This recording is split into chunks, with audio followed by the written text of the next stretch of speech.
machen seit 2002 Versuche zur Depotdüngung, also zur Platzierung von Stickstoffdepots im Mais. Die ersten 10 Jahre haben wir das mit Flüssigdünger gemacht und es hat sehr gut funktioniert. Seit 2012 machen wir das mit festen Stickstoffdüngern, ja, weil die hier in der Region, also südlicher Oberrhein, bei den Landwirten verbreitet sind. Ja.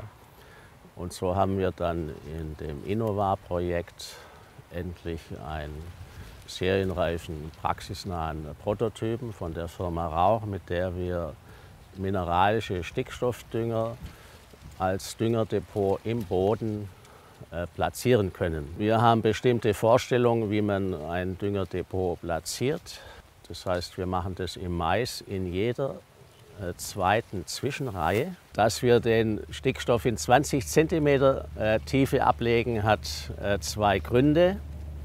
In dieser Bodentiefe sind die Bodenlebewesen, also die nitrifizierenden Bakterien, weniger aktiv, sodass der ausgebrachte Ammoniumstickstoff im Idealfall nicht oder langsamer in Nitrat umgewandelt wird und so auch nicht verloren gehen kann als Nitrat oder auch Lachgas oder sonstige flüchtige Stickstoffverbindungen. Ja. Und wir haben auch weniger Nitratauswaschungsverluste.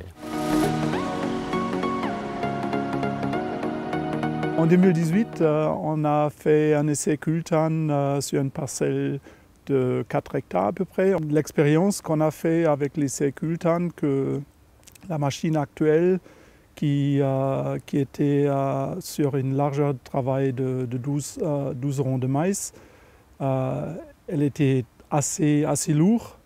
Chez nous, on a travaillé, on a mis l'engrais à stade de 8 feuilles. Sinon, au niveau vitesse, au niveau efficacité de travail, je pense dans nos essais, on roulait assez lentement, entre 3 et 4 km par heure.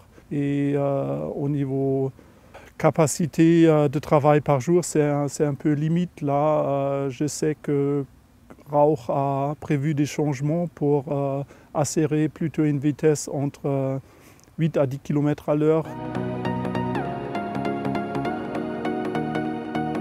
Les résultats agronomiques sont concluants puisqu'on n'observe aucune différence de rendement entre une fertilisation classique et une fertilisation cultane. Donc on s'est ensuite posé la question de réduire la dose d'azote avec la méthode cultane.